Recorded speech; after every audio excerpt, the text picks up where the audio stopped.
ഈശോ മിശിഹായ്ക്ക് സ്തുതിയായിരിക്കട്ടെ. ಪ್ರಭು ಯೇಸು ಕ್ರಿಸ್ತರಿಗೆ ಸ್ತುತಿಯಾಗಲಿ. ഈശോ മിശിഹായിൽ ഏറ്റവും സ്നേഹം നിറഞ്ഞ സഹോദരി സഹോദരന്മാരെ, ಪ್ರಭು ಕ್ರಿಸ್ತರಲ್ಲಿ ಆತ್ಮೀಯ ಸಹೋದರ സഹോദരിಯರೇ, RRC ധ്യാന കേന്ദ്രത്തിൽ നിന്ന് എല്ലാവർക്കും പ്രാർത്ഥനാശംസകൾ നേരുന്നു. RRC ಧ್ಯಾನ ಕೇಂದ್ರದ ಪರವಾಗಿ ನಿಮ್ಮೆಲ್ಲರಿಗೂ ಪ್ರಾರ್ಥನಾ ಶುಭವನ್ನು ಕೋರುತ್ತಿದ್ದೇವೆ. നിറഞ്ഞവരെ, കർത്താവിന്റെ വചനത്തോട് ചേർന്ന് നമ്മൾ യാത്ര ചെയ്തുകൊണ്ടിരിക്കുകയാണ്. ಪ್ರಿಯರೇ, ದೇವರ ವಾಕ್ಯದೊಟ್ಟಿಗೆ ಸೇರಿ ನಮ್ಮ ಪ್ರಯಾಣವನ್ನ ಮುಂದುವರಿಸುತ್ತಿದ್ದೇವೆ. ദൈവത്തിന്റെ ശക്തി നമ്മുടെ മേൽ ഈ വചന ക്ലാസ്സുകള് വചനം പഠിക്കുക വഴി ദൈവത്തിന്റെ ശക്തി നമ്മൾ അറിയാതെ തന്നെ നമ്മിലേക്ക് വരുന്നുണ്ട്. ಈ ದೇವರ ವಾಕ್ಯವನ್ನ ಅಧ್ಯಯನ ಮಾಡುವ ಸಮಯದಲ್ಲೆಲ್ಲ ನಮಗೆ ಗೋಚರವಾಗದ ರೀತಿಯಲ್ಲಿ ದೇವರ ಶಕ್ತಿ ನಮ್ಮಲ್ಲಿ ಕಾರ್ಯ ಮಾಡಲು ಪ್ರಾರಂಭಿಸಿದೆ. കർത്താവിന്റെ വചനപ്രഘോഷണത്തിൽ ഞങ്ങൾ മാത്രമല്ല, നമ്മൾ ഒന്നു ചേർന്ന് മുന്നോട്ട് പോയിക്കൊണ്ടിരിക്കുകയാണ്. ದೇವರ ವಾಕ್ಯದ ಪ್ರಬೋಧನೆಯಲ್ಲಿ ಸುವಾರ್ತೆ ಸಾರುವುದರಲ್ಲಿ ನಾವು ಮಾತ್ರವಲ್ಲ, ನಮ್ಮೊಟ್ಟಿಗೆ ಸೇರಿ ನಾವೆಲ್ಲರೂ ಒಟ್ಟಾಗಿ ಮಾಡುತ್ತಿದ್ದೇವೆ. പരിശുദ്ധ അമ്മയോട് പ്രാർത്ഥിച്ചുകൊണ്ട് നമുക്ക് ആരംഭിക്കാം. ಮಾತೆ ಮರಿಯಮ್ಮನವರ ಮಧ್ಯಸ್ಥಿಕೆಯೊಂದಿಗೆ ನಾವು ಪ್ರಾರಂಭಿಸೋಣ. ನವೋ ಮರಿಯ ವರಪ್ರಸಾದ ಪೂರ್ಣೆ, ಕರ್ತರೆ ನಿಮ್ಮೊಡನೆ ಇದ್ದಾರೆ, ಸ್ತ್ರೀಯರಲ್ಲಿ ನೀವು ಧನ್ಯರು ಮತ್ತು ನಿಮ್ಮ ಉದರದ ಫಲವಾದ ಯೇಸು ಧನ್ಯರು. ಸಂತ ಮರಿಯ ದೇವ ಮಾತೆಯೇ, ಪಾಪಿಗಳಾಗಿರುವ ನಮಗಾಗಿ ಈಗಲೂ ನಮ್ಮ ಮರಣದ ಸಮಯದಲ್ಲೂ ಪ್ರಾರ್ಥಿಸಿರಿ. ಆಮೆನ್. ಪಿತನ, ಸುಧನ ಮತ್ತು ಪವಿತ್ರಾತ್ಮನ ನಾಮದಲ್ಲಿ ಆಮೆನ್. ഹല്ലേലൂയാ. ഹല്ലേലൂയാ. യേശുവേ നന്ദി. യേശുവേ ಸ್ತೋತ್ರ. ഇവിടെ നമ്മൾ ഉൽപ്പത്തി പുസ്തകമാണ് പഠിച്ചുകൊണ്ടിരിക്കുന്നത്. ಪ್ರಿಯರೇ, ನಾವು ಆದಿಕಾಂಡವನ್ನ ಅಧ್ಯಯನ ಮಾಡುತ್ತಾ ಬಂದಿದ್ದೇವೆ. ദൈവം നമ്മളെ സൃഷ്ടിച്ച് എങ്ങനെ പരിപാലിക്കുന്നു, നമുക്ക് പരാജയം വരുമ്പോൾ പോലും ദൈവം എങ്ങനെ നമ്മളെ സംരക്ഷിക്കുന്നു, മുന്നോട്ട് നയിക്കുന്നു എന്ന് നമ്മൾ പഠിച്ചുകൊണ്ടിരിക്കുകയാണ്. ದೇವರು ಮನುಷ್ಯನನ್ನು ಹೇಗೆ ಸೃಷ್ಟಿ ಮಾಡಿದರು, ಮನುಷ್ಯನು ಪಾಪದಲ್ಲಿ ಬಿದ್ದು ಹೋದಾಗಲೂ ಸಹ ದೇವರು ಅಪಾರ ಕರುಣೆಯಿಂದ ಅವನನ್ನು ಹೇಗೆ ಮತ್ತೆ പുനഃസ്ഥാപನೆ ಮಾಡಿದರು ಎಂಬುದನ್ನು ನೋಡಿದ್ದೇವೆ. പണ്ടുകാലത്ത് ജീവിച്ച കുറെ മനുഷ്യരുടെ ചരിത്രമല്ല നമ്മൾ പഠിച്ചുകൊണ്ടിരിക്കുന്നത്. ഈ ചരിത്രത്തിലൂടെ നമ്മുടെ തന്നെ ജീവിതം നമ്മൾ വായിച്ചെടുക്കുകയാണ്. ಚರಿತ್ರೆಯಲ್ಲಿ ಬರೆಯಲ್ಪಟ್ಟ ಈ ವ್ಯಕ್ತಿಗಳ ಕುರಿತು ನಾವು ಧ್ಯಾನಿಸುತ್ತಿಲ್ಲ, ಬದಲಿಗೆ ಅವರನ್ನು ಧ್ಯಾನಿಸುವುದರ ಮೂಲಕ ನಮ್ಮನ್ನೇ ನಾವು ಪರಿಶೋಧನೆ ಮಾಡುತ್ತಿದ್ದೇವೆ. നമ്മൾ ഉൽപ്പത്തി പുസ്തകം 11-ാം അധ്യായം ഇങ്ങനെ കണ്ടുകൊണ്ടിരിക്കുകയായിരുന്നു കഴിഞ്ഞ ക്ലാസ്സിൽ. ಆದಿಕಾಂಡ 11ನೇ ಅಧ್ಯಾಯ ಕಳೆದ ಸಂಚಿಕೆಯಲ್ಲಿ ನಾವು ಧ್ಯಾನಿಸಿದೆವು. ജലപ്രളയത്തിന് ശേഷം വലിയ തിന്മ പ്രവർത്തിച്ച് ജലപ്രളയം വന്നു. അതിനുശേഷം നോഹയുടെ മക്കളിൽ നിന്ന് ജനതകൾ രൂപം കൊണ്ടതാണ് നമ്മൾ കണ്ടുകൊണ്ടിരുന്നത്. ಜಲಪ್ರಳಯದ ನಂತರ ಇಡೀ ಜಗತ್ತು ನಾಶವಾದ ಮೇಲೆ ನೋಹ ಮತ್ತು ಅವನ ಮಕ್ಕಳ ಮೂಲಕ ಒಂದು ದೊಡ್ಡ ಸಂತಾನ ಉತ್ಪತ್ತಿಯಾದುದನ್ನು ಕಂಡೆವು. നോഹയുടെ മകൻ ഹാം എന്ന് പറയുന്ന വ്യക്തി ചെയ്ത ഒരു പ്രവൃത്തിയും ആ വ്യക്തിയിൽ നിന്ന് രൂപപ്പെട്ട ഒരു ജനതയ്ക്ക് സംഭവിച്ച ഒരു പരാജയം നമ്മൾ കഴിഞ്ഞ ക്ലാസ്സിൽ കണ്ടു. ನೋಹನ ಎರಡನೇ ಮಗನಾದ ಹಾಮ್ ಮಾಡಿದಂತ ಒಂದು ಘಟನೆ, ಆ ಘಟನೆ ಮೂಲಕ ಉತ್ಪತ್ತಿಯಾದ ಶಾಪಗ್ರಸ್ತ ಸಂತಾನವನ್ನು ನಾವು ನೋಡಿದೆವು. ഓരോ മക്കളും ഷേം, ഹാം, യാഫത്ത്, ഈ 3 മക്കളിൽ നിന്നാണ് ജനതകൾ രൂപം കൊണ്ടത്. ಶೇಮ್, ಹಾಮ್, ಯಾಫತ್ ಈ 3 ಮಕ್ಕಳಿಂದಲೇ ಈ ಜಗತ್ತಿನಲ್ಲಿರುವ ಎಲ್ಲಾ ಜನರು ಉತ್ಪತ್ತಿಯಾದದ್ದು. ഹാമിന്റെ മകനായ നിമ്രോദ് എന്ന് പറയുന്ന വ്യക്തി ബാബേൽ ഗോപുരം പണിത് വലിയ ആധിപത്യം സ്ഥാപിക്കാൻ നോക്കി പരാജയപ്പെട്ടു. അതാണ് നമ്മൾ കഴിഞ്ഞ ആഴ്ച പഠിച്ചത്. ಹಾಮನ ಸಂತತಿಯಲ್ಲಿ ಹುಟ್ಟಿ ಬಂದಂತ ನಿಮ್ರೋದ್ ಎಂಬ ರಾಜ ಬ್ಯಾಬಿಲೋನ್ ಕಟ್ಟಡವನ್ನ ಕಟ್ಟಲು ಹೋಗಿ ಸೋತು ಹೋದದ್ದನ್ನು ನಾವು ಗಮನಿಸಿದೆವು. ഇന്ന് നമ്മൾ പഠിക്കുന്നത് ചരിത്രത്തിലെ ഏറ്റവും പ്രധാനപ്പെട്ടത്, നമ്മളുടെയൊക്കെ ജീവിതത്തിൻ്റെ അടിസ്ഥാനം എന്ന് പറയുന്ന വിശ്വാസത്തെക്കുറിച്ച്, ആ വിശ്വാസം ആരിലൂടെ വന്നു എന്ന് നമ്മൾ പഠിക്കാൻ പോവുകയാണ്. ಇಂದು ನಾವು ಧ್ಯಾನಿಸಲು ಹೋಗುವಂಥದ್ದು ವಿಶ್ವಾಸದ ಪಿತಾಮಹ ಎನಿಸಿಕೊಂಡ ನಮ್ಮ ಆಧ್ಯಾತ್ಮಿಕ ವಿಶ್ವಾಸಕ್ಕೆ ಬುನಾದಿಯಾಗಿರುವಂತ ವ್ಯಕ್ತಿ ಅಬ್ರಹಾಮನ ಕುರಿತು ಆಗಿದೆ. നോഹയുടെ പുത്രനായ ഷേം എന്ന് പറയുന്ന വ്യക്തിയിൽ നിന്ന് ആണ് ഈ അബ്രഹാമത്തിന്റെ പരമ്പര ആരംഭിക്കുന്നത്. ನೋಹನ ಮಗನಾದ ಶೇಮ್ ಎಂಬ ಆ ಮಗನ ಮೂಲಕ ಅಬ್ರಹಾಮನ ಸಂತತಿ ಪ್ರಾರಂಭವಾದದ್ದು. നമ്മൾ ഉൽപ്പത്തി പുസ്തകത്തിന്റെ 11-ാം അധ്യായത്തിന്റെ അവസാന ഭാഗങ്ങൾ നമുക്ക് തന്നെ വായിച്ചാൽ മനസ്സിലാവും. ഷേം മുതൽ അബ്രാം വരെ എന്ന ഒരു വംശാവലി ഗ്രന്ഥം നമ്മൾ പഠിക്കുന്നുണ്ട്. ಆದಿಕಾಂಡ 11ನೇ ಅಧ್ಯಾಯದಲ್ಲಿ 10ನೇ ವಚನದಿಂದ ನಾವು ನೋಡಿದ್ದೆ, ಆದರೆ ಶೇಮನ ಮೂಲಕ ವಂಶವೃಕ್ಷ ಎಂದು ಅದನ್ನು ನೋಡುತ್ತೇವೆ. ഷേമിന്റെ വംശത്തിൽ തേരാഹ് എന്ന് പറയുന്ന ഒരു വ്യക്തിയുണ്ട്. ആ വ്യക്തിയുടെ മകനാണ് അബ്രാം. ಈ ಶೇಮನ ವಂಶದಲ್ಲಿ ಹುಟ್ಟಿ ಬಂದ ತೆರಹ ಎಂಬ ವ್ಯಕ್ತಿಯ ಮಗ ಅಬ್ರಹಾಮ. അപ്പോൾ നമ്മൾ ഉൽപ്പത്തി പുസ്തകത്തിന്റെ 12-ാം അധ്യായം അതിപ്രധാനപ്പെട്ട അധ്യായമാണ് നമ്മൾ പഠിക്കാൻ പോകുന്നത്. ബൈബിളൊക്കെ എടുത്ത് നിങ്ങൾ ശ്രദ്ധിച്ചിരിക്കുക. ಪ್ರಮುಖವಾದ ಅಧ್ಯಾಯ ಆದಿಕಾಂಡದಲ್ಲಿ 12ನೇ ಅಧ್ಯಾಯ. ನೀವೆಲ್ಲರೂ ಪವಿತ್ರ ಗ್ರಂಥವನ್ನ ಕರಗಳಲ್ಲಿ ತೆಗೆದುಕೊಂಡು ನಮ್ಮೊಟ್ಟಿಗೆ ಓದೋಣ. ഹാമിൻ്റെ മകൻ കാനാൻ, നമ്മൾ കാനാൻ ശപിക്കപ്പെട്ടവനാണെന്നൊക്കെ പറഞ്ഞ് പഠിക്കുന്നുണ്ട്. ഈ കാനാൻ ദേശത്ത് അബ്രഹാം എത്തി നിൽക്കുന്ന ചരിത്രം മുതലാണ് നമ്മൾ പഠിക്കുന്നത്. ಹಾಮನ ಮಗ ಕಾನಾನ್ಯರು ಕಾನಾನ್ ನಾಡಿನಲ್ಲಿ ಶಪಿಸಲ್ಪಟ್ಟವರಾಗಿದ್ದರು. ಆ ಕಾನಾನ್ ನಾಡಿನಲ್ಲಿ ಜೀವಿಸುವಂತ ಅಬ್ರಹಾಮನ ಚರಿತ್ರೆ ಇದಾಗಿದೆ. കാനാൻ ദേശത്ത് അബ്രഹാം എത്തി നിൽക്കുമ്പോഴാണ് ദൈവം അബ്രഹാത്തെ അവിടുന്ന് വിളിക്കുന്നത്. ಕಾನಾನ್ ದೇಶದಲ್ಲಿ ಅಬ್ರಹಾಮನು ವಾಸ ಮಾಡುತ್ತಿದ್ದ ಸಮಯದಲ್ಲಿ ದೇವರು ಆತನನ್ನು ಕರೆಯುತ್ತಿದ್ದಾರೆ. ഉൽപ്പത്തി പുസ്തകം 12-ാം അധ്യായം 1-ാം വാക്യം, കർത്താവ് അബ്രാമിനോട് അരുളി ചെയ്തു, നിന്റെ ദേശത്തെയും ബന്ധുക്കളെയും പിതൃഭവനത്തെയും വിട്ട് ഞാൻ കാണിച്ചു തരുന്ന നാട്ടിലേക്ക് പോവുക. ಆದಿಕಾಂಡ 12:1, ಸರ್ವೇಶ್ವರ ಸ್ವಾಮಿ ಅಬ್ರಾಮನಿಗೆ ಹೀಗೆಂದರು, ನೀನು ನಿನ್ನ ಸ್ವಂತ ನಾಡನ್ನು ಬಂಧು ಬಳಗದವರನ್ನು ತವರು ಮನೆಯನ್ನು ಬಿಟ್ಟು ನಾನು ತೋರಿಸಿದ ನಾಡಿಗೆ ಹೊರಟು ಹೋಗು. 2-ാം വാക്യം, ഞാൻ നിന്നെ വലിയൊരു ജനതയാക്കും, നിന്നെ ഞാൻ അനുഗ്രഹിക്കും, നിന്റെ പേര് ഞാൻ മഹത്തമമാക്കും, അങ്ങനെ നീ ഒരനുഗ്രഹമായിരിക്കും. 2ನೇ ವಚನ, ನಾನು ನಿನ್ನನ್ನು ದೊಡ್ಡ ಜನಾಂಗವಾಗಿ ಮಾಡುತ್ತೇನೆ, ನಿನ್ನನ್ನು ಆಶೀರ್ವದಿಸಿ ನಿನ್ನ ಹೆಸರಿಗೆ ಘನತೆ ಗೌರವವನ್ನು ತರುತ್ತೇನೆ, ನೀನೇ ആദർശದ ആശീർവാദವಾಗಿ ಬೆಳಗುವೆ. 3-ാം വാക്യം, നിന്നെ അനുഗ്രഹിക്കുന്നവരെ ഞാൻ അനുഗ്രഹിക്കും, നിന്നെ ശപിക്കുന്നവരെ ഞാൻ ശപിക്കും, നിന്നിലൂടെ ഭൂമുഖത്തെ ವಂಶಗಳೆല്ലാം അനുഗ്രഹീതമാകും. 3ನೇ ವಚನ, ನಿನ್ನನ್ನು ಹರಸುವವರನ್ನು ನಾ ಹರಸುವೆ, ನಿನ್ನನ್ನು ಶಪಿಸುವವರನ್ನು ನಾ ಶಪಿಸುವೆ, ಧರೆಯ ಕುಲದವರಿಗೆಲ್ಲ ನಿನ್ನ ಮುಖೇನ ದೊರಕುವುದು നന്നിന്ദ ആശീർവാദ. ഇവിടെ നമുക്കറിയാം, നമ്മൾ ഉൽപ്പത്തി പുസ്തകം ആദ്യം പഠിച്ചപ്പോൾ ദൈവം ആദം എന്നൊരു വ്യക്തിയെ സൃഷ്ടിച്ചു, ചെറിയൊരു കൽപ്പന കൊടുത്തു, ഈ പഴം ഭക്ഷിക്കരുതെന്ന് പറഞ്ഞു. ഹവായിലൂടെ അങ്ങനെ വന്നു. അങ്ങനെ ആദത്തിന് വലിയൊരു പരാജയം ജീവിതത്തിൽ സംഭവിക്കുന്നുണ്ട്. ದೇವರು ಮೊಟ್ಟ ಮೊದಲು ಆದಾಮನನ್ನ ಸೃಷ್ಟಿ ಮಾಡಿ ಸಕಲ ವಿಧವಾದ ಆಶೀರ್ವಾದಗಳನ್ನ ನೀಡಿ ಆ ಹಣ್ಣನ್ನ ತಿನ್ನಬೇಡ ಎಂದು ಆಜ್ಞಾಪಿಸಿದರು. ಆ ಹಣ್ಣನ್ನ ಹವ್ವಳ ಮೂಲಕ ತಿಂದ ಕಾರಣ ಒಂದು ದೊಡ್ಡ ಪತನ ಅವರಿಗೆ ಉಂಟಾಯಿತು. ആദത്തിന്റെ മകനായ കായന്റെ ജീവിതത്തിൽ അനിയനായ ആബേൽ സംബന്ധിച്ച് ഒരു ബലി സംബന്ധമായി സഹോദര സ്നേഹത്തിന്റെ മേഖലയിൽ വലിയൊരു പരാജയം സംഭവിക്കുന്നുണ്ട്. ಆದಾಮನ ಮಕ್ಕಳು ಇಬ್ಬರು ಕಾಯಿನ ಮತ್ತು ಹೇಬೇಲನಲ್ಲಿ ದೇವರಿಗೆ ಬಲಿ ಕೊಡುವ ವಿಷಯದಲ್ಲಿ ಒಂದು ದೊಡ್ಡ ಸಮಸ್ಯೆ ಉಂಟಾಗಿ ದುರ್ಘಟನೆ ನಡೆಯುತ್ತದೆ. ഇവിടെ ദൈവത്തെ അബ്രാഹാം തെരഞ്ഞെടുത്തു. വലിയ കൽപ്പനകളാണ് കൊടുക്കുന്നത്. അദ്ദേഹത്തോടെല്ലാം ഉപേക്ഷിച്ച് മുന്നോട്ട് പോകാൻ വേണ്ടി ദൈവം തെരഞ്ഞെടുക്കുമ്പോൾ ആ ഒരു തെരഞ്ഞെടുപ്പിൽ അബ്രാഹാം എത്ര വലിയ വിശ്വസ്തത കാണിച്ച് നിലനിൽക്കുന്നു. ദൈവത്തോടുള്ള ആ ദൈവത്തിൻ്റെ കൽപ്പന പാലിക്കുന്നതിൽ അബ്രാഹാം വിജയിച്ചു എന്നത് ഈ നിമിഷം നമ്മൾ കാണാൻ പോവുകയാണ്.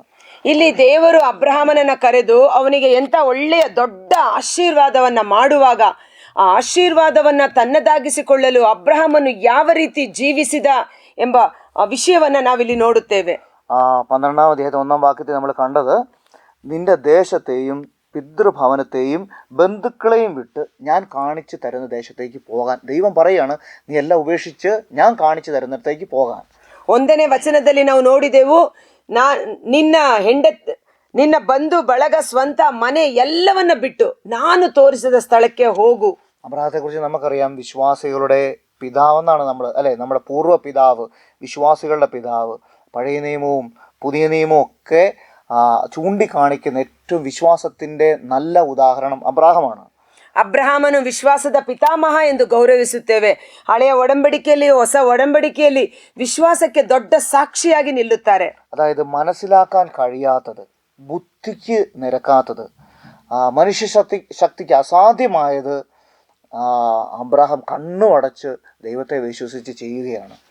ಮನುಷ್ಯನ ಕಣ್ಣಿಗೆ ಕಾಣದಂಥದ್ದು, ಮನುಷ್ಯನ ಬುದ್ಧಿಗೆ ಗ್ರಹಿಕೆಗೆ ಮೀರಿದ್ದು, ಆದರೂ ಅವನು ಕಣ್ಗಳನ್ನು ಮುಚ್ಚಿ ದೇವರ ವಾಕ್ಯವನ್ನ ಹಿಂಬಾಲಿಸಿ ನಡೆಯುತ್ತಾನೆ. വിശ്വാസ മേഖലയിൽ നമ്മുടെ വിശ്വാസ ജീവിതത്തിൽ മുന്നോട്ട് പോകുമ്പോൾ ഉണ്ടാകുന്ന അഗ്നി പരീക്ഷണങ്ങളെ എങ്ങനെ അതിജീവിക്കണമെന്ന് അബ്രാഹാം നമ്മളെ പഠിപ്പിച്ചു തരികയാണ്. ವಿಶ್ವಾಸದ ಜೀವಿತದ ಹಾದಿಯಲ್ಲಿ ನಮಗೆ ಎದುರಾಗುವ ಅಗ್ನಿ ಪರೀಕ್ಷೆಗಳಲ್ಲಿ ಹೇಗೆ ನಾವು ಜಯಶಾಲಿಯಾಗುವುದು ಎಂದು അബ്രഹാമന പാഠದಿಂದ കലിയുತ್ತೇವೆ. അബ്രാഹത്തെ വിളിക്കുമ്പോൾ ഒരുപാട് കുറവുകൾ നിറഞ്ഞ ഒരു മനുഷ്യനായിരുന്നു അബ്രാഹാം. അബ്രഹാമനನ್ನು ದೇವರು ಕರೆದಾಗ ಅನೇಕ ಬಲಹೀನತೆಗಳಿಂದ ತುಂಬಿದ್ದ ಮನುಷ್ಯ. ദൈവത്തിന്റെ വിളി സ്വതന്ത്രമാണ്, അത് സൗജന്യമാണ്. ഫ്രീ ആയിട്ട് ദൈവം നമ്മളെ തിരഞ്ഞെടുക്കുന്നുണ്ട്. ದೇವರ ಮಾರ್ಗ ಸ್ವತಂತ್ರವಾದದ್ದು, ಉಚಿತವಾದದ್ದು. ದೇವರು ನಮ್ಮನ್ನು ಉಚಿತವಾಗಿ ಕರೆಯುತ್ತಾರೆ. അതെന്റെ മഹത്വവും അല്ലെങ്കിൽ എൻ്റെ യോഗ്യതയും പരിഗണിച്ചല്ല വിളിക്കുന്നത്, മറിച്ച് ദൈവം എന്നെ വിളിച്ചിട്ട് എന്നെ യോഗ്യനാക്കുകയാണ്, എന്നെ ഉയർന്നവനാക്കുകയാണ്. ದೇವರ ಕರೆಗೆ ನಾವು ಯೋಗ್ಯರಾಗುವುದು ನಮ್ಮ ಒಂದು ಅರ್ಹತೆ, ನಮ್ಮ ಶಕ್ತಿ ಸಾಮರ್ಥ್ಯದಿಂದಲ್ಲ. ಬಲಹೀನಾವಸ್ಥೆಯಲ್ಲಿ ನಮ್ಮನ್ನು ಕರೆದು ದೇವರು ತಮ್ಮ ಶಕ್ತಿಯಿಂದ ತುಂಬಿಸಿ ನಮ್ಮನ್ನು ಯೋಗ್ಯರನ್ನಾಗಿ ಮಾಡುತ್ತಾರೆ. നമ്മളായിരിക്കുന്ന ജീവിതാന്തസ്സിന് വ്യക്തമായ ഒരു പദ്ധതി ഉണ്ടെന്ന് അബ്രാഹത്തിന്റെ ഈ വിളിയിലൂടെ കാണിച്ചു തരികയാണ്. ಅಬ್ರಹಾಮನ ಈ ಜೀವನ ಚರಿತ್ರೆ ನೋಡುವಾಗ ನಮ್ಮೆಲ್ಲರ ಕುರಿತು ದೇವರಿಗೆ ಒಂದು ಶ್ರೇಷ್ಠವಾದ ಆಲೋಚನೆ ಇದೆ. ദേശം, പിതൃഭവനം, ബന്ധുക്കൾ, ഇത് മൂന്നും ഉപേക്ഷിച്ചിട്ട് ഞാൻ കാണിക്കുന്ന സ്ഥലത്തേക്ക് വരാൻ വിളിക്കുകയാണ് അബ്രാഹത്തെ. ಸ್ವಂತ ನಾಡು, ಬಂಧು ಬಳಗ, ಮನೆ ಎಲ್ಲವನ್ನ ಬಿಟ್ಟು ನಾನು ತೋರಿಸುವ ಜಾಗಕ್ಕೆ ಹೋಗು ಎಂದು ಕರೆಯುತ್ತಿದ್ದಾರೆ. അത് എൻ്റെ സുരക്ഷിതത്വം, എനിക്ക് സൗഭാഗ്യം നൽകുന്നത്, ഞാൻ ഒട്ടിപ്പിടിച്ച് പറ്റിച്ചേർന്ന് നിൽക്കുന്ന പല സംഭവങ്ങളും വേർപെടണം എന്നൊരു ദൈവത്തിന്റെ പദ്ധതിയോട് ഞാൻ സഹകരിക്കണമെന്ന് അബ്രാഹത്തിലൂടെ നമുക്ക് മനസ്സിലാവുകയാണ്. ದೇವರ ಆಲೋಚನೆಗೆ, ದೇವರ ಯೋಜನೆಗೆ ನಾವು ಸ್ಪಂದಿಸಬೇಕಾದರೆ ನಮಗೆ ಸಂಬಂಧಪಟ್ಟ ಎಲ್ಲವನ್ನ ಬಿಟ್ಟು ಬೇರ್ಪಟ್ಟು ಯೇಸುವಿನೊಟ್ಟಿಗೆ ಜೀವಿಸಬೇಕು. നമ്മൾ ദൈവത്തിന് പല കാര്യങ്ങൾ കാഴ്ചവെക്കാറുണ്ട്. പല സംഭവങ്ങൾ നമ്മളുടെ ചിലപ്പോൾ സമ്പത്തിന്റെ ഭാഗമായിരിക്കാം, പണമായിരിക്കാം, പല കാര്യങ്ങൾ നമ്മൾ ദൈവത്തിന് കാഴ്ചവെക്കാറുണ്ട്. ನಮಗೆ ಹಣಕಾಸು, ಆಸ್ತಿ, ಅಂತಸ್ತು, ಅನೇಕ ವಿಷಯಗಳು ದೇವರಿಂದ ಬಂದದ್ದು ಇರುತ್ತದೆ. പക്ഷെ ദൈവം ആഗ്രഹിക്കുന്നത് നമ്മൾ കൊടുക്കുന്നതൊന്നുമല്ല, നമ്മളെയാണ് ദൈവം വിളിച്ചത്, അബ്രാഹത്തെയാണ്. അപ്പം ദൈവം തിരഞ്ഞെടുക്കുന്നത് എന്നെയാണ്, നിങ്ങളെ ഓരോരുത്തരെയുമാണ്. ದೇವರು ನಮ್ಮ ಹಣಕಾಸು, ಆಸ್ತಿ, ಅಂತಸ್ತನ್ನೆಲ್ಲ ಬಯಸುವುದು ಬದಲಿಗೆ ವ್ಯಕ್ತಿಗಳಾದ ನಮ್ಮನ್ನು ಬಯಸುತ್ತಾರೆ. 2-3 വാക്യങ്ങളില് 5 പ്രാവശ്യം അനുഗ്രഹം എന്ന് പറയുന്നൊരു വാക്ക് കാണുന്നുണ്ട്. ಈ 2ನೇ ಮತ್ತು 3ನೇ ವಚನದಲ್ಲಿ 5 ಸಲ ആശീർവാദ ಎಂಬ ವಾಕ್ಯವನ್ನ ನೋಡುತ್ತೇವೆ. നമുക്കറിയാം, സൃഷ്ടിയുടെ ആരംഭത്തിൽ ദൈവം മനുഷ്യനെ സൃഷ്ടിച്ച് സൃഷ്ടപ്രപഞ്ചത്തെ മുഴുവൻ സൃഷ്ടിച്ചു. പക്ഷെ ആദിമ മനുഷ്യർ മൂലം മനുഷ്യൻ ഉൾപ്പെടെ ശപിക്കപ്പെട്ടതായി തീർന്നിരുന്നു എന്ന് നമ്മൾ തിരുവചനത്തിൽ കാണുന്നുണ്ട്. ಆದಿಕಾಂಡದಲ್ಲಿ ನಾವು 1ನೇ ಅಧ್ಯಾಯದಲ್ಲಿ ನೋಡುವಾಗ ದೇವರು ಎಲ್ಲವನ್ನ ಸೃಷ್ಟಿಸಿ ಆಶೀರ್ವದಿಸಿದರು, ಆದರೆ ಮನುಷ್ಯನ ನಿಮಿತ್ತ ಎಲ್ಲವೂ ಶಾಪವಾಗಿ ಮಾರ್ಪಾಡಾಯಿತು. എന്നാൽ ഇവിടെ അബ്രാഹത്തിന്റെ വിളിയിലൂടെ മനുഷ്യനെയും ദേശത്തെയും എല്ലാ കാര്യങ്ങളെയും ദൈവം വീണ്ടും അനുഗ്രഹിക്കുകയാണ്. ಇಲ್ಲಿ ಅಬ್ರಹಾಮನ ಮುಖಾಂತರ ಅಬ್ರಹಾಮನನ್ನು, ಧರೆಯ ಕುಲದ ಎಲ್ಲರನ್ನು ದೇವರು ಮತ್ತೆ ಆಶೀರ್ವದಿಸುತ್ತಿದ್ದಾರೆ. ഒന്നാമത്തെ കാര്യം, ഞാൻ നിന്നെ അനുഗ്രഹിക്കും. ദൈവം വിളിച്ചിട്ട് പറയാണ്, ഞാൻ നിന്നെ അനുഗ്രഹിക്കും. 1ನೇ ವಚನ, ನಾನು ನಿನ್ನನ್ನು ದೊಡ್ಡ ಜನಾಂಗವಾಗಿ ಮಾಡುತ್ತೇನೆ. രണ്ടാമത് പറയാണ്, അങ്ങനെ നീ ഒരു അനുഗ്രഹമായിരിക്കും. 2ನೇಯದು, ನೀನೇ ಆದರ್ಶದ ಆಶೀರ್ವಾದವಾಗಿ ಬೆಳಗುವೆ. മൂന്നാമത് പറയാണ്, നിന്നെ അനുഗ്രഹിക്കുന്നവരെ ഞാൻ അനുഗ്രഹിക്കും. 3ನೇಯದು, ನಿನ್ನನ್ನು ಹರಸುವವರನ್ನು ನಾ ಹರಸುವೆ. അങ്ങനെ 5ാമത് പറയുകയാണ്, നിന്നിലൂടെ ഭൂമുഖം മുഴുവൻ അനുഗ്രഹമായി തീരും. ಮತ್ತೆ ನೋಡುತ್ತೇವೆ, ಧರೆಯ ಕುಲದವರಿಗೆಲ್ಲ ನಿನ್ನ ಮುಖೇನ ದೊರಕುವುದು ನನ್ನಿಂದ ಆಶೀರ್ವಾದ. ഇവിടെ വരെ കണ്ടോ, ദൈവം വിളിക്കുമുണ്ടല്ലോ, നമ്മളായിരിക്കുന്ന ജീവിതാന്തത്തിൽ നിങ്ങളായിരിക്കുന്നുണ്ടല്ലോ. ദൈവം എന്തിനാണ് നമ്മളെ തിരഞ്ഞെടുത്തത്? ദൈവം നമ്മളെ തിരഞ്ഞെടുത്തത് അനുഗ്രഹിക്കാൻ വേണ്ടി മാത്രമാണെന്ന് തിരുവചനം കാണിച്ചു തരിക. ಈ ವಚನದ ಮೂಲಕ ನಮಗೆ ತಿಳಿಯುವ ಸತ್ಯ ಏನೆಂದರೆ, ದೇವರು ನಮ್ಮೊಬ್ಬೊಬ್ಬರನ್ನ ಹೆಸರಿಡಿದು ಕರೆಯುವುದು ನಮ್ಮನ್ನು ಆಶೀರ್ವಾದ ಮಾಡುವುದಕ್ಕಾಗಿ. നമ്മളായിരിക്കുന്ന ജീവിതാന്തസ്, നമ്മളിപ്പോൾ ഒരു ഭവനത്തിലേക്ക് വിവാഹം കഴിച്ച് ചെല്ലുകയാണ്, അല്ലെങ്കിൽ ഞാനൊരു വൈദികനായി മാറിയിരിക്കുകയാണ്, സമർപ്പിതരുണ്ട് നമ്മുടെ ഇടയിൽ. ഏത് ജീവിതാന്തസ്സാണെങ്കിലും ദൈവത്തോട് ചേർന്ന് നിൽക്കുന്ന ആ വിളിയോട് സഹകരിക്കുമ്പോൾ ദൈവം അനുഗ്രഹങ്ങൾ വാരിക്കോരി കൊടുക്കുന്നു എന്ന് തിരുവചനം നമ്മളെ ഓർമ്മിപ്പിക്കുകയാണ്. ದೇವರ ಕರೆ, ವಿವಾಹ ಜೀವಿತ ಇರಬಹುದು, ಯಾಜಕನ ಅಭಿಷೇಕ ಇರಬಹುದು, ಯಾವುದೇ ಕರೆಗಳಲ್ಲಿ ನಾವು ದೇವರೊಟ್ಟಿಗೆ ಸೇರಿ ಜೀವಿಸುವಾಗ ದೇವರ ಯಥೇಚ್ಛವಾದ ಆಶೀರ್ವಾದಕ್ಕೆ ಬಾಧ್ಯಸ್ಥರಾಗುತ್ತೇವೆ. പക്ഷെ ഈ അനുഗ്രഹം കിട്ടണമെങ്കിൽ ദൈവത്തോട് സഹകരിച്ച് ദൈവം പറയുന്നത് കേൾക്കണം എന്ന് തിരുവചനം നമ്മളെ ഓർമ്മിപ്പിക്കുകയാണ്. ಈ ಆಶೀರ್ವಾದ ನಮ್ಮಲ್ಲಿ ಪರಿಪೂರ್ಣವಾಗಬೇಕಾದರೆ ದೇವರ ಸ್ವರಕ್ಕೆ ಕಿವಿಗೊಟ್ಟು ಅದರಂತೆ ಜೀವಿಸಬೇಕು. ഞാൻ നിന്നെ അനുഗ്രഹിച്ചിരിക്കുന്നു എന്നല്ല പറയുന്നത്, ഞാൻ നിന്നെ അനുഗ്രഹിക്കും എന്നാണ് പറയുന്നത്. അതായത് ഞാൻ കാണിച്ചു തരുന്ന ദേശത്തേക്ക് പോവുക, അപ്പോൾ ഞാൻ നിന്നെ അനുഗ്രഹിക്കും. അങ്ങനെ ദൈവത്തോട് സഹകരിച്ച് പോകുമ്പോൾ അനുഗ്രഹം ഉണ്ടാകും എന്നാണ് തിരുവചനം പറയുന്നത്. ನಾನು ನಿನ್ನನ್ನು ಆಶೀರ್ವಾದ ಮಾಡುತ್ತೇನೆ ಎಂದು ಭವಿಷ್ಯತ್ ಕಾಲದಲ್ಲಿ ಹೇಳ್ತಾ ಇಲ್ಲ, ನಾನು ನಿನ್ನನ್ನು ಆಶೀರ್ವದಿಸಿದ್ದೇನೆ, ನನ್ನನ್ನು ಹಿಂಬಾಲಿಸು ಎಂದು ಕರೆಯುತ್ತಾರೆ. ദൈവം അനുഗ്രഹിക്കുന്നവനെ ഒറ്റ ഒരാൾക്കും തൊടാൻ പറ്റത്തില്ലെന്ന് ഇതിനിടയ്ക്കൊരു വചനം പറയുന്നുണ്ട്.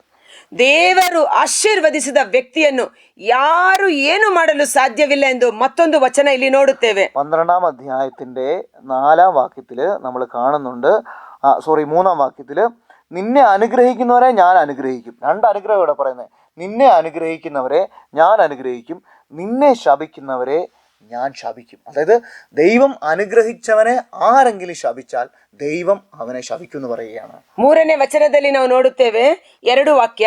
ನಿನ್ನನ್ನು ಹರಸುವವರನ್ನು ನಾ ಹರಸುವೆ, ನಿನ್ನನ್ನು ಶಪಿಸುವವರನ್ನು ನಾ ಶಪಿಸುವೆ. ಅಂದರೆ ದೇವರು ಯಾರನ್ನು ಆಶೀರ್ವದಿಸಿರುತ್ತಾರೋ ಅವರನ್ನ ಯಾರಾದರೂ ಶಪಿಸಿದರೆ ആ വ്യക്തികൾ ದೇವರ ಶಾಪಕ್ಕೆ ಗುರಿಯಾಗುತ್ತಾರೆ. അതായത് ദൈവം തെരഞ്ഞെടുത്തവന് ഒരു ദൈവിക സംരക്ഷണമുണ്ട്. അതിനകത്ത് വേറെ ഒരു തിന്മയ്ക്കും അടുക്കാൻ പറ്റത്തില്ലെന്ന് വ്യക്തമായിട്ട് തിരുവചനം നമ്മളോട് പറഞ്ഞു തരികയാണ്. ದೇವರ ಕರೆಗೆ ಹೋಗೊಟ್ಟವರು ಅವರ ಸುತ್ತಲೂ ಒಂದು ದೈವಿಕ ಸಂರಕ್ಷಣೆ ಇರುತ್ತದೆ. റോമാക്കാർക്ക് എഴുതിയ ലേഖനം 8-ാം അധ്യായം 31-ാം വാക്യത്തിൽ ഇപ്രകാരം ഒരു വചനം പറയുന്നുണ്ട്. ಸಂತ ಪೌಲನು ರೋಮನರಿಗೆ ಬರೆದ ಪತ್ರ 8ನೇ ಅಧ್ಯಾಯ ವಚನ 31ರಲ್ಲಿ ദൈവം നമ്മുടെ പക്ഷത്തെങ്കിൽ ആര് നമുക്കെതിരെ നിൽക്കും? ದೇವರೇ ನಮ್ಮ ಪರ ಇರುವಾಗ ನಮ್ಮನ್ನು ವಿರೋಧಿಸುವವರು ಯಾರಾಗಿದ್ದಾರೆ? ദൈവം തെരഞ്ഞെടുത്തവരുടെ മേൽ ആർക്ക് കുറ്റം ആരോപിക്കാൻ പറ്റും? ದೇವರು ನಿರ್ದೋಷಿಗಳೆಂದು ಆರಿಸಿಕೊಂಡಿರುವಾಗ ಅವರ ಮೇಲೆ ದೋಷಾರೋಪಣೆ ಮಾಡಲು ಯಾರಿಂದ ಸಾಧ್ಯ? കണ്ടോ, തിരുവചനം പറയുകയാണ്, നിന്നെ ശപിക്കുന്നവരെ ഞാൻ ശപിക്കും, നിന്നെ ആർക്കും തൊടാൻ പറ്റത്തില്ലെന്ന് പറയുകയാണ്. ಇಲ್ಲಿ ವಾಕ್ಯ ಹೇಳುತ್ತೆ, ನಿನ್ನನ್ನು ಶಪಿಸುವವರನ್ನು ದೇವರೇ ಶಪಿಸುವೆನು, ನಿನ್ನನ್ನು ಯಾರು ಮುಟ್ಟಲು ಸಾಧ್ಯವಿಲ್ಲ. ചില സ്ഥലങ്ങളിലൊക്കെ ചെല്ലുമ്പോഴത്തേനും നമ്മൾ വിചാരിക്കും, ചില ഭക്ഷണമൊക്കെ കഴിച്ചു കഴിയുമ്പോഴത്തേനും നമ്മൾ വിചാരിക്കും, അയ്യോ ഇത് വലിയ ശാപം വരുത്തി വെക്കുവോ? അങ്ങനെ ഒന്നും വരത്തില്ല. കാരണം ദൈവം നിന്റെ കൂടെ ഉണ്ടെന്ന് തിരുവചനം പറയുകയാണ്. ಕೆಲವು ಸ್ಥಳಗಳಿಗೆ ಹೋಗುವಾಗ ಅಯ್ಯೋ ಇದು ಶಾಪ ತುಂಬಿದ ಸ್ಥಳವೋ ಎಂದು ನಾವು ಭಯಪಡುವ ಅವಶ್ಯಕತೆ ಇಲ್ಲ. ಕಾರಣ ದೇವರು ನಮ್ಮೊಂದಿಗಿದ್ದಾರೆ. സംഖ്യയുടെ പുസ്തകം 23-ാം അധ്യായം 23-ാം വാക്യം.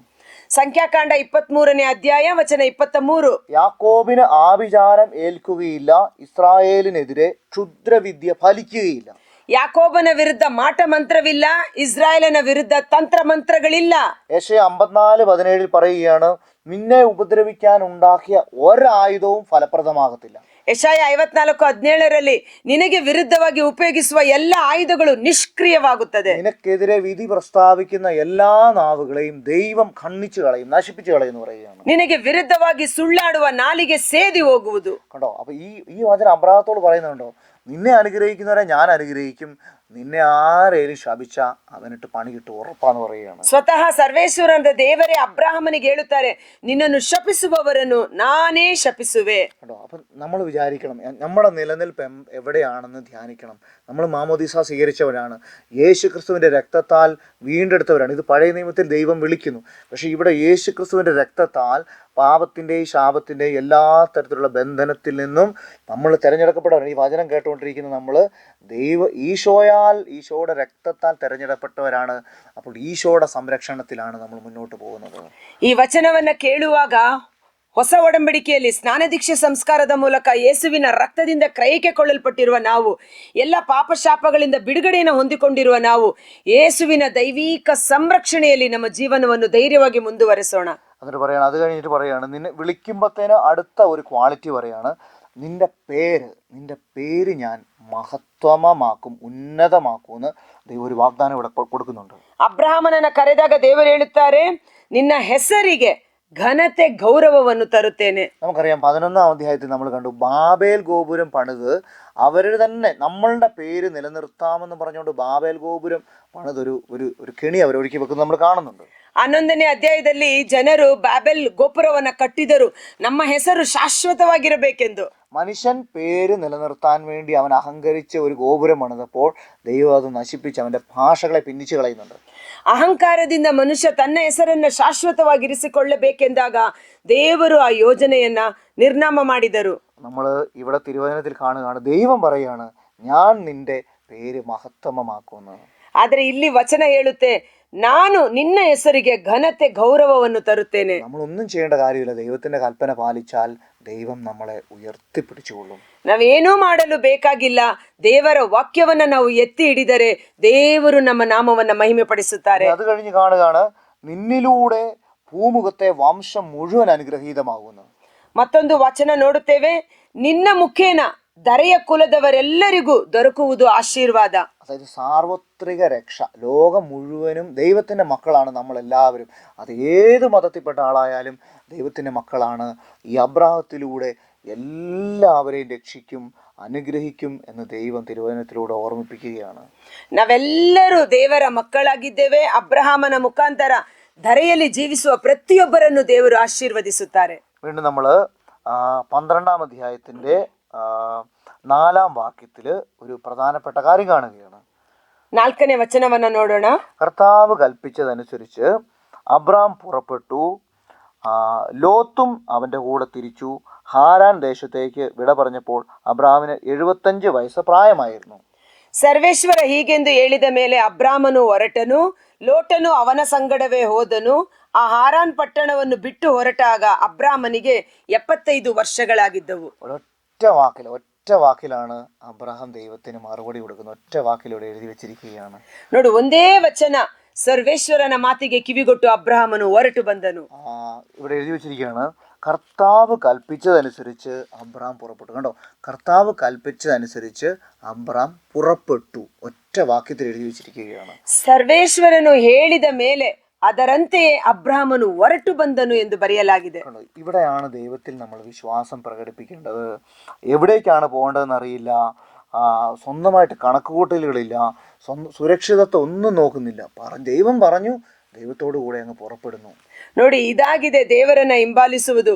ಎಲ್ಲಿ ಹೋಗಬೇಕು, ಹೇಗೆ ಹೋಗಬೇಕು, ಸುರಕ್ಷತೆ ಏನು ಯಾವುದೂ ತಿಳಿಯದಿದ್ದರೂ ಸಹ ದೇವರ ಸ್ವರಕ್ಕೆ ಕಿವಿಗೊಟ್ಟು ದೇವರನ್ನು ಹಿಂಬಾಲಿಸಿದ. എബ്രായ ലേഖനത്തിന്റെ 11:1 നമ്മൾ കാണുന്നത് പോലെ വിശ്വാസം എന്നത് പ്രത്യാശിക്കുന്നവ ലഭിക്കൂ എന്ന ഉറപ്പും കാണപ്പെടാത്തവ ഉണ്ട് എന്ന ബോധ്യവുമാണ്. ಇಬ್ರಿಯ 11:1 ವಿಶ್ವಾಸ ಎಂಬುದು ಕಣ್ಣಿಗೆ ಕಾಣದೇ ಇರುವಂತದ್ದು, ನಿಶ್ಚಯವಾದದ್ದು ಎಂಬುದಾಗಿದೆ. ഞാൻ വിളിക്കപ്പെട്ട ആളാണ്, ഞാൻ മാമോദിസ മുങ്ങിയ ആളാണ്, ദൈവം എൻ്റെ കൂടെ ഉണ്ടെന്നുള്ള ഒരു ബോധ്യം നമ്മുടെ ഹൃദയത്തിൽ ഉറപ്പായിട്ടുണ്ടാവണം. ನಾನು ದೀಕ್ಷಾ ಸ್ನಾನ ಮಾಡಿಸಿಕೊಂಡ ವ್ಯಕ್ತಿ, ದೇವರಿಂದ ಕರೆಯಲ್ಪಟ್ಟ ವ್ಯಕ್ತಿ, ನನ್ನಲ್ಲಿ ದೇವರಿದ್ದಾರೆ ಎಂದು ನಮಗೆ ಖಚಿತವಾಗಿರಬೇಕು. അപ്പോൾ ജീവിതത്തിൽ പ്രശ്നങ്ങളുണ്ടാവും, പ്രതിസന്ധികളുണ്ടാവും, ചില കാര്യങ്ങൾ ഉപേക്ഷിക്കേണ്ടി വരും, നമുക്കൊന്നും മനസ്സിലാകത്തില്ല. പക്ഷെ ദൈവം നയിക്കും എന്ന് കൃത്യമായിട്ട് തിരുവചനം ഓർമ്മിപ്പിക്കുകയാണ്. ನಮ್ಮ ಜೀವಿತದಲ್ಲಿ ಅನೇಕ ಸಮಸ್ಯೆಗಳು ಬರಬಹುದು. ಕೆಲವು ನಮಗೆ ಅರ್ಥ ಆಗುತ್ತೆ, ಕೆಲವು ಅರ್ಥ ಆಗೋದಿಲ್ಲ. ಎಲ್ಲಾ ಸಮಯ ಸಂದರ್ಭದಲ್ಲಿ ದೇವರು ನನ್ನೊಂದಿಗಿದ್ದು ಮುನ್ನಡೆಸುತ್ತಾರೆ ಎಂದು ದೃಢ ವಿಶ್ವಾಸ ಇರಬೇಕು. എവിടെയായിരുന്നാലും ഏത് സാഹചര്യമായിരുന്നാലും നമ്മൾ ദൈവത്തിൻ്റെ സ്വരത്തിന് കാതോർക്കണം. എന്നിട്ട് ദൈവം പറയുന്നതനുസരിച്ച് മുന്നോട്ട് പോകണമെന്ന് തിരുവചനം ഓർമ്മിപ്പിക്കുന്നു. ನಾವು ಎಲ್ಲಿದ್ದರೂ ಹೇಗಿದ್ದರೂ ದೇವರ ಸ್ವರಕ್ಕೆ ಕಿವಿಗೊಟ್ಟು ಆ ಸ್ವರವನ್ನ ಹಿಂಬಾಲಿಸಿ ಜೀವಿಸಬೇಕು. അബ്രാഹാം അവിടെ നിന്ന് പുറപ്പെട്ട് 6-ാം വാക്യം 12:6, അബ്രാഹാം ആ ദേശത്തിലൂടെ സഞ്ചരിച്ച് ഷെക്കമിൽ മോറയുടെ ഓക്കുമരം എത്തി. അക്കാലത്ത് കാനാൻകാർ അവിടെ പാർത്തിരുന്നു. കാനാൻ എന്ന് പറയുന്ന ഒരു ദേശത്ത് അബ്രാഹാം എത്തി നിൽക്കുകയാണ്. 6ನೇ ವಚನದಲ್ಲಿ ನೋಡುತ್ತೇವೆ, ಆ ನಾಡಿನಲ್ಲಿ ಸಂಚರಿಸುತ್ತಾ ಅಬ್ರಹಾಮನು ಶೆಕೆಮ್ ಪುಣ್ಯಕ್ಷೇತ್ರದಲ್ಲಿರುವ ಮೋರೆ ಎಂಬ ವೃಕ್ಷದ ಬಳಿಗೆ ಬಂದನು. ಆ ಕಾಲದಲ್ಲಿ ಕಾನಾನ್ಯರು ಆ ನಾಡಿನಲ್ಲಿ ವಾಸವಾಗಿದ್ದರು. കാനാൻകാർ അവിടെ പാർത്തിരുന്നു എന്നാണ് പറയുന്നത്. ആ ദേശമാണ് ദൈവം അബ്രാഹത്തിന് കൊടുക്കാൻ പ്ലാൻ ചെയ്തു വെച്ചിരിക്കുന്നത്. ಕಾನಾನ್ಯರು ಅಲ್ಲಿ ವಾಸವಾಗಿದ್ದರು, ಆದರೆ ದೇವರು ಆ ಕಾನಾನ್ ದೇಶವನ್ನು ಅಬ್ರಹಾಮನಿಗೆ ಕೊಡುವುದಾಗಿ ಮನಸ್ಸು ಮಾಡಿದ್ದರು. ഈ ഉൽപ്പത്തി പുസ്തകം, പുറപ്പാട് പുസ്തകം, ഇനി മുന്നോട്ട് നമ്മൾ ഇസ്രായേലിന്റെ ചരിത്രം കാണുമ്പോൾ ഈ കാനാൻ ദേശം അതിപ്രധാനപ്പെട്ട ഒരു സ്ഥലമാണെന്ന് നമുക്ക് കാണാൻ സാധിക്കും. ಇನ್ನು ಮುಂದಿನ ಅಧ್ಯಾಯಗಳನ್ನು ನಾವು ಧ್ಯಾನಿಸುವಾಗ ಈ ಕಾನಾನ್ ದೇಶ ಬಹಳ ಪ್ರಮುಖ ವಿಷಯವಾಗಿ ಮಾರ್ಪಾಡಾಗುತ್ತದೆ. ഇന്ന് ദൈവം അബ്രാഹത്തെ കാനാൻ ദേശത്ത് കൊണ്ടെത്തിച്ച് നിർത്തിയിരിക്കുകയാണ്. ಇಂದು ಈ ವಚನದಲ್ಲಿ ದೇವರು ಅಬ್ರಹಾಮನನ್ನು ಕಾನಾನ್ ನಾಡಿಗೆ ತಲುಪಿಸಿದರು. ഇവിടെ നമ്മൾ ഇന്ന് വചനം പഠിച്ചത്, ദൈവം അബ്രാഹത്തെ വിളിക്കുന്നത് അബ്രാഹത്തിന്റെ വിശ്വസ്തതയും അബ്രാഹാം അനുഗ്രഹം സ്വീകരിക്കുന്നതുമായിരുന്നു. ಈ ದಿನದ ಅಧ್ಯಯನದಲ್ಲಿ ದೇವರು ಅಬ್ರಹಾಮನನ್ನ ಕರೆದರು, ಅಬ್ರಹಾಮನ ವಿಶ್ವಾಸ ಮತ್ತು ದೇವರೊಟ್ಟಿಗೆ ಸಂಚರಿಸಿದನು. ഈ തിരുവചനം പഠിക്കുമ്പോൾ നമ്മൾ നമ്മുടെ ജീവിതത്തെ വിലയിരുത്തണം. നമ്മുടെ വിളിയെ നമ്മൾ വിലയിരുത്തണം. നമ്മൾ അനുഗ്രഹമാകാൻ വിളിക്കപ്പെട്ടവരാണ്. നമ്മളിപ്പോൾ എത്രത്തോളം അനുഗ്രഹം പ്രാപിച്ചു നിൽക്കുന്നു എന്ന് വിലയിരുത്തണം. ಈ ವಾಕ್ಯವನ್ನ ಧ್ಯಾನಿಸುವಾಗ ನಮ್ಮನ್ನು ನಾವೇ ಪರಿಶೋಧಿಸೋಣ. ನಾವು ಆಶೀರ್ವಾದದ ನಿಧಿಯಾಗಿ ಜೀವಿಸಲು ಕರೆಯಲ್ಪಟ್ಟವರು. ಈಗ ನಮ್ಮ ಅವಸ್ಥೆ ಏನಾಗಿದೆ? ഇനി എൻ്റെ ജീവിതത്തിൽ അനുഗ്രഹത്തിന് തടസ്സം ഉണ്ടെങ്കിൽ, എല്ലാ അനുഗ്രഹത്തിന് തടസ്സമൊന്നും ഉണ്ടാവില്ല, ഇനി എൻ്റെ ജീവിതം അനുഗ്രഹിക്കപ്പെടുന്നില്ലല്ലോ എന്നൊരു ചോദ്യം എൻ്റെ മനസ്സിൽ കിടപ്പുണ്ടെങ്കിൽ ദൈവത്തോട് സന്നിധിയിൽ നിന്ന് പ്രാർത്ഥിച്ചു നോക്കുക. ദൈവത്തോട് ചേർന്നാണോ പോകുന്നതെന്ന് വിലയിരുത്തി നോക്കുക. ಇಂದು ನಮ್ಮ ಜೀವಿತದಲ್ಲಿ ಯಾವುದಾದರೂ ರಂಗದಲ್ಲಿ ಆಶೀರ್ವಾದ ತಡೆಯಾಗಿದ್ದರೆ ದೇವರೊಟ್ಟಿಗೆ ನಾವು ದೇವರ ಜೊತೆಯಲ್ಲಿ ಜೀವಿಸಲು ಪ್ರಾರಂಭಿಸೋಣ. ಆ ತಡೆಗಳು ಬಿಡುಗಡೆಯಾಗಲಿ. ദൈവത്തോട് ചേർന്ന് നിൽക്കുമ്പോൾ കഷ്ടതയുണ്ടാവും, സഹനം ഉണ്ടാവും, ചില ഉപേക്ഷിക്കലുകൾ ഉണ്ടാവും. അത് ദൈവം നമുക്ക് തന്ന വിളിയുടെ ഭാഗമാണത്. ದೇವರೊಟ್ಟಿಗೆ ಸೇರಿ ನಾವು ಜೀವಿಸುವಾಗ ಅನೇಕ ಸಮಯ ಸಂದರ್ಭದಲ್ಲಿ ಕೆಲವೊಂದನ್ನು ನಾವು ತ್ಯಾಗ ಮಾಡಬೇಕಾಗಿರುತ್ತದೆ, ಕಷ್ಟ ಸಹಿಷ್ಣುತೆ ಅನುಭವಿಸಬೇಕಾಗುತ್ತದೆ. സ്വർഗീയ കാനാൻ ദേശത്തേക്കുള്ള യാത്രയിൽ ഇതുപോലെ ചില ഉപേക്ഷിക്കലുകൾ, ഭൗമികമായിട്ടുള്ള പല ഉപേക്ഷിക്കലുകളും ആവശ്യമാണ്. ಸ್ವರ್ಗೀಯ ಕಾನಾನ್ ನಾಡನ್ನು ತಲುಪಲು ಪ್ರಯಾಣ ಮಾಡುತ್ತಿರುವ ನಮಗೆ ಈ ಭೂಲೋಕಕ್ಕೆ ಸಂಬಂಧಪಟ್ಟ ಕೆಲವು ವಿಷಯಗಳನ್ನ ವಿಸರ್ಜಿಸಬೇಕಾಗಿದೆ. അങ്ങനെ നമ്മൾ ദൈവം ആഗ്രഹിക്കുന്ന സംഭവങ്ങൾ ഉപേക്ഷിക്കുമ്പോൾ ദൈവം നമുക്ക് പകരം അവിടുത്തെ അനുഗ്രഹമാണ് തരുന്നത്. ದೇವರು ಹೇಳುವ ವಿಷಯಗಳಿಂದ ನಾವು ಬೇರ್ಪಟ್ಟು ಬಂದರೆ ದೇವರ ಆಶೀರ್ವಾದ, ಘನತೆ, ಗೌರವ ನಮ್ಮದಾಗುತ್ತದೆ. ദൈവത്തോട് ചേർന്ന് നിൽക്കുക, അവിടുന്ന് ഒരിക്കലും നിങ്ങളെ കൈവിടത്തില്ല. ದೇವರೊಟ್ಟಿಗೆ ಸೇರಿ ಜೀವಿಸಿ ಆತನು ನಮ್ಮನ್ನೆಂದಿಗೂ ಕೈ ಬಿಡಲಾರ. ദൈവം നമ്മളെല്ലാരെയും അനുഗ്രഹിക്കട്ടെ. ದೇವರು ನಮ್ಮೆಲ್ಲರನ್ನು ಆಶೀರ್ವದಿಸಲಿ. ഒരു നിമിഷം നമുക്ക് കണ്ണുകളടച്ച് പ്രാർത്ഥിക്കാം. ಒಂದು ಕ್ಷಣ ಕಾಲ ನಮ್ಮ ಕಣ್ಗಳನ್ನ ಮುಚ್ಚಿ ಪ್ರಾರ್ಥಿಸೋಣ. കർത്താവായ ഈശോയെ, ഞങ്ങളുടെ ജീവിതത്തെ മുഴുവൻ അങ്ങയുടെ കരങ്ങളിൽ ഭരമേൽപ്പിക്കുകയാണ്. ಕರ್ತರಾದ ಯೇಸುವೆ, ನಮ್ಮ ಪೂರ್ತಿ ಜೀವನವನ್ನು ನಿಮ್ಮ ಕರಗಳಿಗೆ ಸಮರ್ಪಿಸುತ್ತೇವೆ. അബ്രാഹത്തെ പോലെയുള്ള ഒരു വിശ്വാസം ഞങ്ങൾക്ക് നൽകണമേ. ಅಬ್ರಹಾಮನಂತೆ ದೃಢವಾದ ವಿಶ್ವಾಸವನ್ನು ನಮಗೆ ಅನುಗ್ರಹಿಸಿರಿ. ജീവിതത്തിൽ ഒരു പ്രതിസന്ധി ഉണ്ടാകുമ്പോൾ അബ്രാഹത്തെ പോലെ പിടിച്ചു നിൽക്കാൻ ഞങ്ങളെ അനുഗ്രഹിക്കണമേ. ಜೀವಿತದ ಹಾದಿಯಲ್ಲಿ ಎದುರಾಗುವ ಕಷ್ಟದ ಸಮಯದಲ್ಲಿ ಅಬ್ರಹಾಮನಂತೆ ವಿಶ್ವಾಸದಲ್ಲಿ ಮುನ್ನಡೆಯಲು ಕೃಪೆ ತೋರಿರಿ. ഞങ്ങളായിരിക്കുന്ന സാഹചര്യത്തിൽ ഒരു അനുഗ്രഹമാകാൻ ഞങ്ങളെ അനുഗ്രഹിക്കണം. ನಾವಿರುವ ಸ್ಥಿತಿಗತಿಗಳಲ್ಲೇ ನಾವು ಒಂದು ಆಶೀರ್ವಾದವಾಗಿ ಮಾರ್ಪಾಡು ಮಾಡಿರಿ. കർത്താവേ, ഞങ്ങളുടെ കുടുംബങ്ങളെല്ലാം അനുഗ്രഹിക്കപ്പെടട്ടെ. ಯೇಸುವೆ, ನಮ್ಮೆಲ್ಲರ ಕುಟುಂಬಗಳನ್ನು ಆಶೀರ್ವದಿಸಿರಿ. നിത്യം പിതാവും പുത്രനും പരിശുദ്ധാത്മാവുമായ സർവേശ്വര എന്നേക്കും ಆಮೆನ್. ഹല്ലേലൂയ. ಹಲ್ಲೇಲೂಯಾ. യേശുവേ വന്ദനേ. ಯೇಸುವೆ ವಂದನೆ. പ്രിയപ്പെട്ടവരെ, നമ്മൾ കർത്താവിന്റെ വചന പ്രഘോഷണത്തിൽ ഒരുമിച്ച് മുന്നോട്ട് നീങ്ങുകയാണ്.